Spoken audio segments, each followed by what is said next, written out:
Jakarta di bulan Desember selalu terasa mencekik.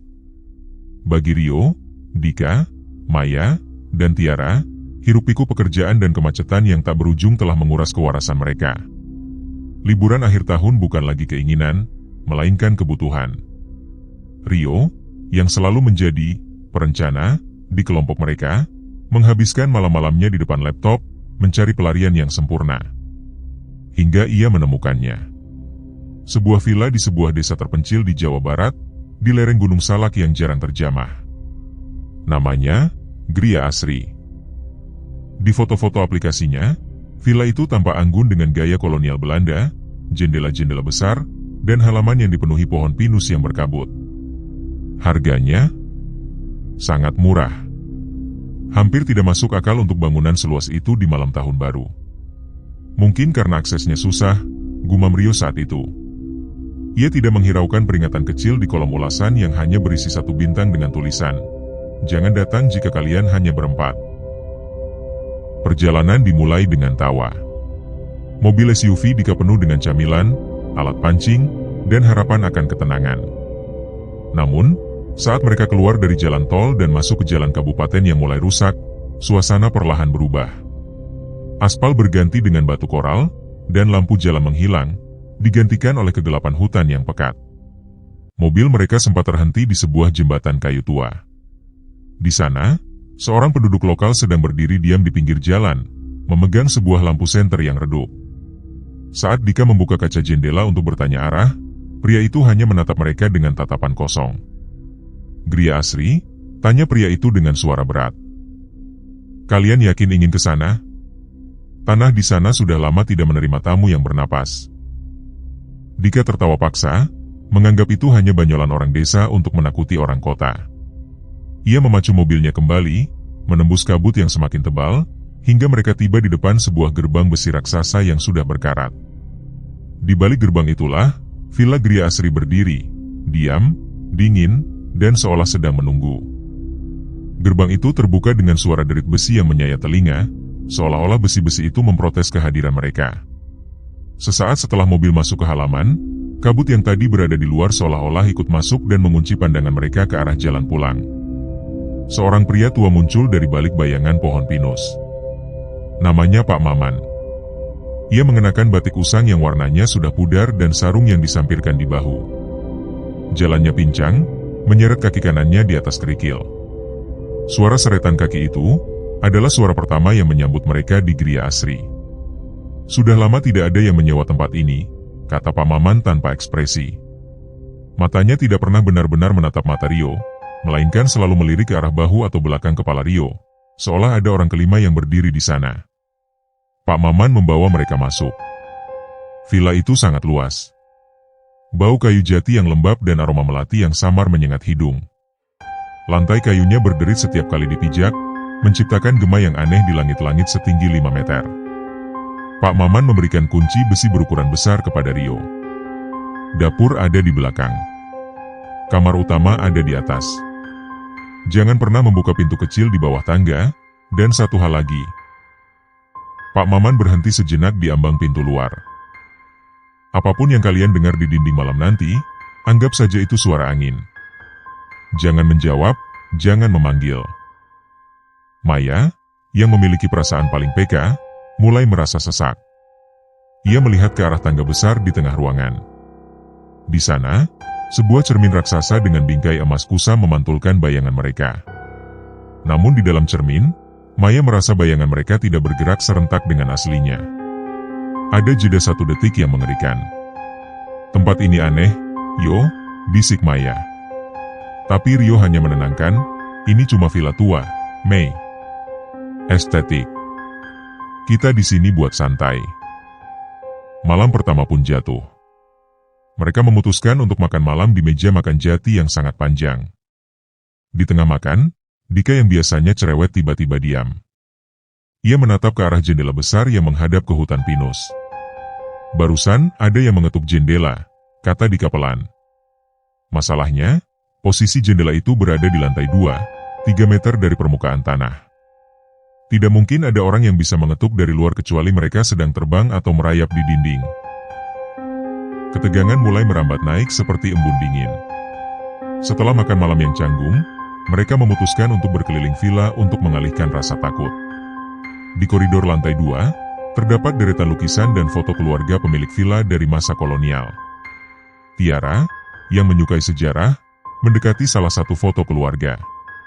Itu adalah foto seorang tuan tanah Belanda, istrinya yang cantik, dan 2 anak kecil. Namun, saat Tiara memperhatikan lebih dekat, ia terpekik dan menutup mulutnya. Setiap wajah di foto itu telah dirusak. Bukan sobek secara alami, tapi seperti dicongkel paksa. Bagian mata pada foto-foto itu hilang, meninggalkan lubang hitam kecil yang menembus hingga ke tembok di baliknya. Dan dari lubang-lubang hitam itu, tercium bau busuk yang sangat tajam, bau yang hanya muncul dari daging yang sudah lama mati. Siapa yang tega melakukan ini? Tanya Tiara gemetar. Tiba-tiba, lampu kristal di langit-langit berayun pelan, padahal tidak ada angin. Suara bisikan mulai terdengar dari balik dinding kayu jati. Bisikan itu tidak jelas bahasanya, tapi nadanya terdengar seperti orang yang sedang mengadu kesakitan. Rio mencoba bersikap rasional. Mungkin ada rayap atau tikus di dalam tembok. Besok kita komplain ke Pak Maman. Namun, saat mereka masuk ke kamar masing-masing, gangguan itu semakin nyata. Rio dan Dika berbagi satu kamar besar. Tengah malam, Rio terbangun karena mendengar suara air mengalir di kamar mandi. Ia melihat pintu kamar mandi terbuka sedikit.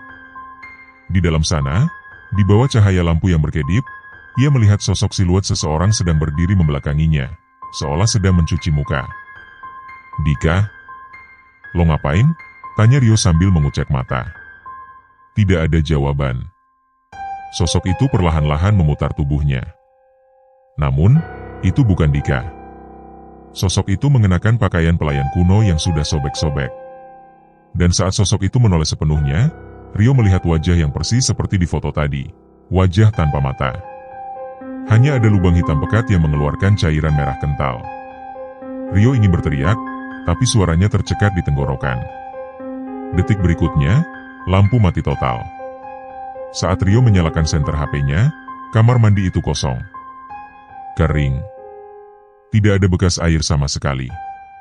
Hanya ada satu pesan yang tertulis di cermin kamar mandi menggunakan cairan kental yang berbau amis, "Antar kami keluar." Matahari pagi tidak membawa kehangatan. Kabut di Gria Asri seolah menetap secara permanen, membungkus villa itu dalam cahaya kelabu yang suram. Pagi itu, Maya terbangun dengan bekas cakaran di lengan kanannya. Cakarnya tipis-tipis, membentuk pola yang aneh. Mereka berempat berkumpul di teras, wajah mereka pias. "Kita harus pergi sekarang," kata Maya tegas. "Aku nggak peduli soal uang sewanya, tempat ini beracun." Namun, saat mereka mencoba menyalakan mobil, mesinnya hanya terbatuk-batuk. Kabel businya seperti dipotong secara sengaja oleh sesuatu yang sangat tajam. Mereka terjebak. Karena tidak ada pilihan lain, Rio memutuskan untuk mencari Pak Maman ke arah hutan belakang, tempat sebuah gubuk kecil berada. Di sana, mereka justru menemukan sesuatu yang lebih mengerikan. Di tengah hutan pinus yang sunyi, ada sebuah area yang menyerupai pemakaman kecil. Hanya ada 5 nisan kayu tanpa nama. Di samping pemakaman itu, terdapat sebuah taman bermain anak-anak yang sudah berkarat. Sebuah ayunan besi bergerak sendiri, meskipun udara sangat tenang. Tiara melihat seorang anak kecil laki-laki mengenakan celana pendek dan kemeja putih kuno berdiri di dekat sumur tua. "Halo?" panggil Tiara. Anak itu menoleh. Wajahnya pucat pasi, kulitnya transparan hingga pembuluh darahnya yang biru terlihat jelas. Anak itu tidak bicara, ia hanya menunjuk ke arah sumur batu yang ditutup dengan batu besar dan dirantai. Di dalam dingin. Suara anak itu terdengar langsung di dalam kepala mereka, bukan lewat telinga. Rio memberanikan diri mendekati sumur itu. Saat ia menempelkan telinganya di atas batu penutup, ia tidak mendengar suara air. Ia mendengar suara ratusan orang yang sedang berbisik secara serentak, memanggil nama mereka berempat. Rio, Dika, Maya, Tiara. Ketakutan yang luar biasa menyerang. Mereka berlari kembali ke villa. Namun, hutan itu seolah-olah bergeser. Pohon-pohon pinus yang tadi mereka lewati tidak lagi sama. Mereka berputar-putar di tempat yang sama selama berjam-jam. Setiap kali mereka merasa sudah dekat dengan villa, bangunan itu justru tampak semakin jauh, seolah-olah bumi ini melar seperti karet. Di saat itulah, Dika menghilang. Ia hanya tertinggal beberapa langkah di belakang, dan saat Rio menoleh, Dika sudah lenyap. Tidak ada suara teriakan, tidak ada suara langkah kaki. Hanya ada topi milik Dika yang tergeletak di atas tanah, dengan noda darah segar yang merembes dari dalamnya. Malam kedua di Gria Asri adalah malam yang panjang dan penuh kegilaan. Rio, Maya, dan Tiara mengunci diri di ruang tengah. Mereka menyalakan semua lampu, namun kegelapan di villa itu seolah-olah memiliki masa. Lampu-lampu kristal itu bersinar redup, seolah-olah cahayanya dimakan oleh bayangan. Tiba-tiba, suara Dika terdengar. "Tolong, di bawah sini gelap." Suara itu berasal dari bawah lantai kayu yang mereka injak. Rio teringat pintu kecil di bawah tangga yang dilarang dibuka oleh Pak Maman. Dengan kapal pemecah kayu yang ia temukan di dapur, Rio menghancurkan gembok pintu itu. Di balik pintu itu ada tangga batu yang menuju ke sebuah ruang bawah tanah, basement. Bau busuk yang mereka rasakan sejak awal kini meledak, menyesakkan dada. Saat mereka turun, cahaya senter Rio menangkap pemandangan yang akan menghantui mimpinya selamanya. Ruang bawah tanah itu bukan gudang. Itu adalah sebuah ruangan ritual. Di dindingnya, terdapat ribuan bingkai foto kosong. Dan di tengah ruangan, terdapat sebuah meja bundar besar. Di sana duduk sosok-sosok yang mengenakan pakaian pelayan, tuan tanah, dan anak-anak yang mereka lihat di foto koridor. Mereka semua duduk kaku, seperti manekin. Dan di antara mereka, duduk Dika. Matanya terbuka lebar, namun bola matanya sudah hilang. Dika duduk diam dengan sepiring tanah kuburan di depannya. "Dika," teriak Rio. Dika perlahan menoleh. Mulutnya terbuka, dan dari dalamnya keluar puluhan kelabang hitam yang merayap di kulitnya. "Mereka ingin mata baru," bisik Dika. Seketika itu juga, pintu basement tertutup rapat. Ribuan foto kosong di dinding mulai terisi. Secara ajaib, gambar-gambar di dalam bingkai itu berubah menjadi foto Rio, Maya, dan Tiara yang sedang ketakutan. Pak Maman muncul dari kegelapan sudut ruangan. Wajahnya kini tidak lagi pucat, melainkan bercahaya penuh kepuasan. Setiap 30 tahun, Gria Asri membutuhkan saksi baru. Kalian bukan tamu, kalian adalah bagian dari sejarah yang akan terus terulang. Rio menerjang Pak Maman, namun tangannya hanya menembus udara kosong. Pak Maman hanyalah manifestasi dari penderitaan yang tertanam di tanah ini. Rio menyadari bahwa villa ini bukan bangunan, melainkan makhluk hidup yang makanannya adalah rasa takut dan raga manusia. Rio tidak ingat bagaimana ia bisa keluar. Ingatannya hanya berupa potongan-potongan kabur, suara Maya yang menjerit, dinginnya air sumur, dan larinya ia menembus hutan pinus yang tajam mencakar kulitnya. Ia ditemukan oleh tim SAR seminggu kemudian di pinggir jurang Gunung Salak, puluhan kilometer dari koordinat villa yang ia tuju. Saat tim SAR mencoba melacak keberadaan Villa Gria Asri, mereka hanya menemukan kekosongan. Di titik yang ditunjukkan Rio, tidak ada bangunan kolonial yang megah. Yang ada hanyalah sebuah reruntuhan hangus yang sudah ditumbuhi pohon-pohon liar. Dokumen kepolisian mengungkapkan kebenaran yang jauh lebih kelam. Pada tahun 1996, sebuah keluarga Belanda Indonesia yang mengelola villa itu dibantai oleh massa karena dituduh melakukan pemujaan setan demi kekayaan. Mereka dikunci di dalam basement dan villa itu dibakar habis. Tidak ada yang selamat. Namun bagi Rio, tragedi itu belum selesai. Ia selamat, tapi ia kehilangan segalanya. Dika, Maya, dan Tiara tidak pernah ditemukan. Mereka dinyatakan hilang secara misterius, namun Rio tahu di mana mereka berada. Setiap kali Rio bercermin, ia tidak melihat wajahnya sendiri. Ia melihat Dika, Maya, dan Tiara berdiri di belakangnya, di dalam dunia cermin, dengan lubang hitam di mata mereka. Mereka tidak bicara, tapi Rio bisa mendengar bisikan mereka setiap kali suasana hening. "Kenapa hanya kamu yang boleh pulang?"